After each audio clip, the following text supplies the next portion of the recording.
தயவு செய்து விண்ணிலையை நோக்கின பயணம் என்று தொடங்கியுள்ளார். அவருடைய இறைவனை நோக்கின பயணம் எந்த தடங்களும் இல்லாமல் அமைய வேண்டும் அவருக்கு ஆசை கூறிக்கொண்டு அவருடைய ஆத்மா சாந்தியோடு பிரார்த்தித்துக் கொண்டு 2 விடயங்கள் உங்களுக்கு.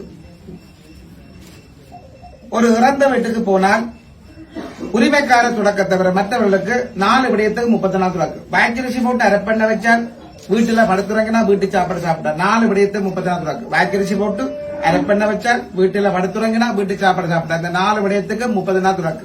வாய்க்கரிசி போட்டு அரப்பண்ண வைக்க 2 விடயத்தையும் கவனம் செலுத்தணும். தாய் தகப்பன் உள்ளவர்கள் செய்யக்கூடாது. தாய்க்கு அல்ல தகப்பனார் வாய்க்கரிசி அரப்பண்ண வைக்கிற 2 விடயத்தையும் செய்யறாதான் இன்னொருத்தருக்கு செய்யலாம். அது அம்மா மாதிரி அப்பா ஒருத்தருக்கு செய்யக்கூடாது. தாய்க்கு அல்ல தகப்பனார் பேக்கரி அரப்பண்ண 2 விடயம் தாய்க்கு அல்ல தகப்பனார் செய்தாதான் இன்னொரு செய்யலாம். அது ஒன்று கனவுள்ள மனைவி இவைகளும் இந்த 2 விடயத்தையும் தவித்துக் கொள்ள நல்லது. இன்னொருத்தருக்கு பிபி பூசா பாருங்க, இறந்த பூசப்படுறது கடமை செய்யற பூசினா விடையில பூசா முடியும். இன்றைக்கு நாங்கள் விளங்கிக் கொள்ளணும், நாங்கள் விபூதி பூசலாம் சில தொடக்க பிபி பூசா அப்படின்னா அது தவறு. எல்லாரும் எல்லா தொடக்கம் பிபி பூசலாம். பூசக்கூடாதுண்டா குழந்தை கிடைச்ச தாயின் சிசுவும் 30 நாள் பூசுற இல்ல. மாத விளக்குவார் பெண்கள் 4 நாள் இரவு கடந்து 5ஆம் நாள் தோஞ்சி ஊற்றி பிபி கோயிலுக்கு போகலாம். மாத விளக்குகால் சில பேர் 5 நாள் 10 நாள் கோயிலுக்கு போவாங்க. அது சொல்றது உடம்பு உபாதை. அப்ப குற்றம் 5 நாள் தான். 4 இரவு தாண்டினால் 5ஆம் நாள் தோஞ்சி ஊற்றி பிபி கோயிலுக்கு போகலாம். மையம் இன்றைக்கு பாக்குறீங்க, அதாவது பொடி பாக்குறீங்க, பொடி தகனத்து போனா இன்றைக்கே கோயிலுக்கு போகலாம். சில பேர் என்ன இதை சொன்னா எனக்கு வந்து பேசவும் தெரியல, இந்த ஐயா செத்த விட்டு கொண்டு கோயிலுக்கு போகலாம். அது அந்த நாள் தொட்டு இருக்கிறது உங்களுக்கு சொல்லித்தர ஒரு ஆக்கள் இல்ல. நீங்கள் பேக்கரி கூட அர்ப்பணை வச்சுட்டு கோயிலுக்கு போறீங்க, அது 31 நாள் அப்ப உங்களுக்கு தெரியும் 3ஆம் நாள் கோயில போய் நிக்கிறீங்க. ஆனா நீங்கள் பொடி பார்த்து பொடி தகனத்து போனா கோயிலுக்கு போக பயப்படுறீங்க. அப்ப 2 மாறாட்டமா செய்றீங்க. அப்ப பொடி தகனத்து போனா கோயிலுக்கு போகலாம், குற்றம் இல்லை, நல்ல அறிஞப்படலாம். நேற்று முந்தின நாள் பார்த்தா போக கூடாது. அதுக்காகத்தான் பொடி எடுக்கிற எல்லாரும் வார நோக்கம் அந்த நாள் தொட்டு வீட்டுக்காரர் ஒன்று பெருமைப்படுத்தும் போதாக இன்னொன்று நாங்கள் பொடி எடுக்கிறாண்டு வந்தால் நாங்கள் பழமையான காரியங்களை செய்தால் நல்ல காரியங்களை போகலாம், கோயிலுக்கு போகலாம். இப்படி இதுக்காக அந்த நாள் தொட்டு இந்த பொடி எடுக்கிற வாரத்துல நோக்கம். மற்றும் நாங்கள் சில இடங்கள் இந்த பொடி எடுத்துக்கொண்டு அதான் தூக்கி கொண்டு போறது பெட்டியால பந்தல கிட்டிக்கணும், அது தவறு. அப்படி செய்யக்கூடாது. கோயில நாங்கள் எப்படி சாமி காவரும் அது போன்று அலுங்காம குலுங்காம கொண்டே சேர்ப்போம். பந்தல்ல இருக்கிற தோரணத்தை அறுக்கிறே தவிர பந்தலுக்கு பெட்டியால இடிக்கக்கூடாது. அது சில இடத்துல செய்யணும், இங்க இன்னொரு சில இடத்துல அதை செய்யணும், அது தவறு. அப்படி செய்யக்கூடாது. நாங்கள் மற்றது வந்து கோயில்ல பாருங்க, எத்தனை இடத்துல சாமி எடுத்து தூக்கி வைக்கும் பொழுதும் வெள்ளை விரிச்சு தான் வைப்பார். அவருக்குரிய கௌரவம், இறைவனுக்கு ஒரு கௌரவம். அதே மாதிரி தான் இவைகளுக்கு அவையில கொடுக்க கௌரவம். நாங்கள் வெள்ளையெல்லாம் அவையில வச்சு வைப்போம்.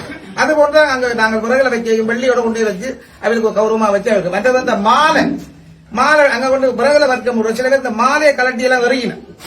அது மாலை கலட்டி எறிகிற நோக்கம் சரியான முறையில தகனம் செய்தி விடாதான் கலட்டி எறிகிறது. அது ஒரு முறை மாதிரி இப்ப அமைஞ்சிட்டு நாங்கள் எரிக்கலாம் என்றாலும் அதாவது ஒரு மாலை தான் விடுவோம். எரிக்க கடினம் என்றால் மாலையை கட்டி போடுங்க. ஆனா ஒரு மாலையில அவையில போட்டு அவையில மரியாதை, அவைக்குரிய மரியாதை அதுல செய்து நீங்கள் அதை போயிடுங்க. மற்ற நான் பல இடத்துல போயிருக்கேன். இந்த பாட்டுக்கு இந்த கொச்சுண்ட பாடெல்லாம் பாடுறதுக்கு ஆக்கள் இருக்கு, காசு கொடுத்து இன்றைக்கு பார்த்தா உண்மையாக எனக்கு சந்தோஷமா இருக்கு. என்ன இப்படி இடங்கள்லாம் அரிதா போய் கொண்டிருக்கு. இந்த பாட்டு படிக்க முன்வரையினவில்லை. இங்க பார்த்தா 4-5 பேர் பாட்டு படிக்க சந்தோஷமா இருக்கு. ஏனென்றா இதெல்லாம் காசு கொடுத்து இப்ப பிடிக்கிற அளவுக்கு வந்துட்டு செயற்பாடு. எங்கட சமயம் அவ்வளவு மருதி கொண்டு போகுது. அப்ப அதுல உண்மையாவே எனக்கு பார்க்க சந்தோஷமா இருக்கு. இந்த ஒரு குரு வந்து செய்தால் ஒரு மனதை அவருக்கு இருக்கும், நல்லதோ கெட்டதோ. நல்ல அவருக்குரிய பூர்வீகோ அதை செய்கிறது எங்களுக்கு மனதாக இருக்கும். எனக்கு பார்க்க எனக்கு சந்தோஷமா இருந்தது அந்த விடயங்கள். அப்ப இந்த பாட்டுகளுக்கு நீங்களும் மற்ற தலைமுறை நாங்கள் வழிநடத்தி கொண்டு போனோம். எங்களோட சமயம் எவ்வளவு விஷயங்கள் இப்படியான பின்னுக்கு தாங்கி கொண்டு போகுது. இன்றைக்கு பாருங்க, நாங்கள் ஏற்படுத்தும் வெள்ளையில கடத்தி பாங்கு வச்சு அதுக்கு மேல ஒரு வெள்ளை, அதுக்கு மேல வந்தாங்க, அதுக்கு மேல வெள்ளை. அப்ப அதாவது நாங்கள் இந்த ஸ்டாண்டில் வைக்கிறத தவித்துக் கொள்வோம் கூடிய அளவுக்கு. என்ன நாங்கள் குருமாருக்கெல்லாம் போய் கீழே வச்சு தான் செய்யறோம். அதான் அதுக்குரிய முறை. கீழே அல்லது போனா ஒரு வாங்கு இந்த ஸ்டாண்டில் தவித்துக் கொள்ளும்போது தயவு செய்து என் அவைகளுக்கு நாங்கள் கொடுக்க வேண்டிய கௌரவம். மற்ற இந்த பேக்கரி வரப்பட்ட வைக்கிற விடயங்கள் எல்லாம் நாங்கள் அங்க 5 பேர், அங்க 5 பேர், அங்க 10 பேர் அப்படி கவலைப்படும். இங்கே வந்து ஒரு ஆள் 2 பேர் கவலைப்படுது. என்ன இது உரிமைக்காரர் தான் செய்யற, இது பெருமைக்கு செய்யற விடயம் இல்லை. அந்த அவரைக்கு எல்லாம் பெருமைக்கு செய்யறது அல்ல, உரிமைக்காரர் மாத்திரம் செய்யற. அப்ப நீங்கள் ஆக்கள் குறையத்தான் எங்களுக்கு அரப்பண்ண வைக்கிற வேக்கரி கொண்டு கவலைப்பட தேவையில்லை. ஏதோ உரிமைக்காரர் மாத்திரம் செய்ய இதுகளை கவனம் செலுத்தி சிறியவர்கள் பெரியவர்கள் நீங்கள்லாம் பழைய நடத்தும் நண்பனோடு கேட்டுக்கொண்டு மீண்டும் அம்மாவுடைய ஆத்மா சேர்ந்து இறைவனை பிரார்த்தித்துக் கொள்வேன்.